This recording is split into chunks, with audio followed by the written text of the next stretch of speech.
আসসালামু আলাইকুম। বিএনপির অবস্থান নিয়ে নানা প্রশ্ন গণতন্ত্র মঞ্চের। বেশ কয়েকটি বিষয় নিয়ে বিএনপির কাছে গণতন্ত্র মঞ্চের নেতারা জানতে চেয়েছেন। যেমন জামাতকে এই আন্দোলনে সম্পৃক্ত করা হবে কিনা, যুগপৎ আন্দোলনে। আরেকটি বিষয় হচ্ছে ভারতীয় পণ্য বর্জন। সেই বিষয়ে পরিষ্কার একটি ধারণা পেতে চেয়েছেন। তবে বিএনপি নেতারা সব বিষয়ে একদম পরিষ্কার অবস্থান জানাননি। তারা বলেছেন যে তারা দলীয় পর্যায়ে আলোচনা করে সিদ্ধান্ত জানাবেন বা তাদের মতামত জানাবেন।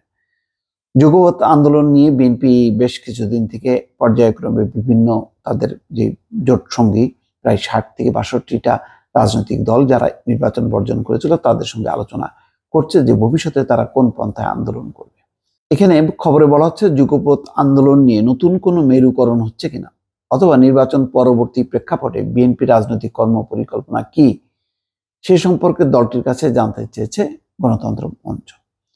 যে আগে যেই ধারায় চলছিল সেটাই চলবে নাকি নতুন কোনো মেরুকরণ হচ্ছে। বুধবার রাতে গুলশানে বিএনপির চেয়ারপারসনের কার্যালয়ে অনুষ্ঠিত দ্বিপক্ষীয় বৈঠকে গণতন্ত্রের মঞ্চের নেতারা এই বিষয়গুলো জানতে চেয়েছেন।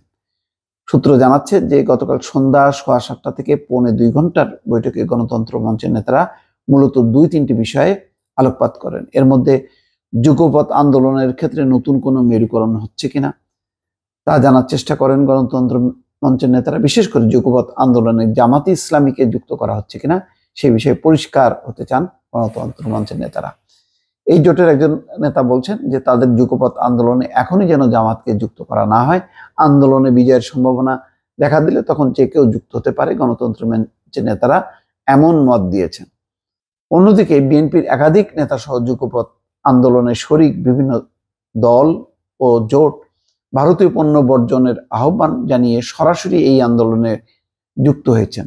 এই বিষয়ে বিএনপির অবস্থান কি সেটিও জানতে চান গণতন্ত্র মঞ্চের নেতারা। সূত্রগুলো বলছে বৈঠকে গণতন্ত্র মঞ্চের নেতারা বলেছেন বিএনপি বা যুগপৎ আন্দোলনের কোনো শরিক দলের নেতাদের ইন্ডিয়া আউট আন্দোলন বর্তমান ফ্যাসিবাদ বিরোধী মূল আন্দোলনকে ক্ষতিগ্রস্ত করবে। এতে মূল আন্দোলনকে লক্ষ্যচ্যুত করবে এবং ক্ষমতাসীনদের আরো সুযোগ করে দেবে বলে তারা মনে করেন। তাছাড়া ভূ রাজনীতি এবং আঞ্চলিক রাজনৈতিক প্রেক্ষাপট বিবেচনায় এই আন্দোলন কতটা সুবিবেচনা প্রসূত সে প্রশ্নও তাদের রয়েছে।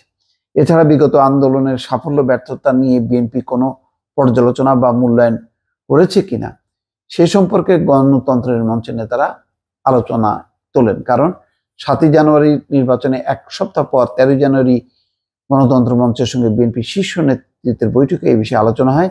এখন পর্যন্ত বিএনপি সেটা পর্যালোচনা করেনি।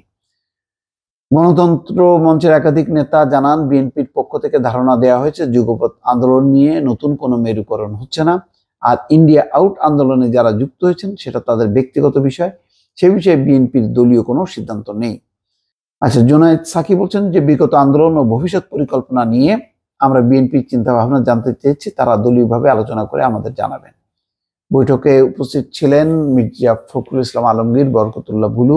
অন্যদিকে ছিলেন নাগরিক ঐক্যের মাহমুদুর রহমান মান্না, বিপ্লবী ওয়ার্কার্স পার্টির সাধারণ সম্পাদক সাইফুল হক, গণসংহতি আন্দোলনের প্রধান সমন্বয়কারী জুনায়েদ সাকি, ভাসানী অনুসারী পরিষদের আহ্বায়ক শেখ রফিকুল ইসলাম, রাষ্ট্র সংস্কার আন্দোলনের প্রধান সমন্বয়ক হাসনাত কায়ুম ও জাতীয় সমাজতান্ত্রিক দল জাসদের সাধারণ সম্পাদক শহীদুদ্দিন মাহমুদ সহ জোটের নেতারা উপস্থিত ছিলেন।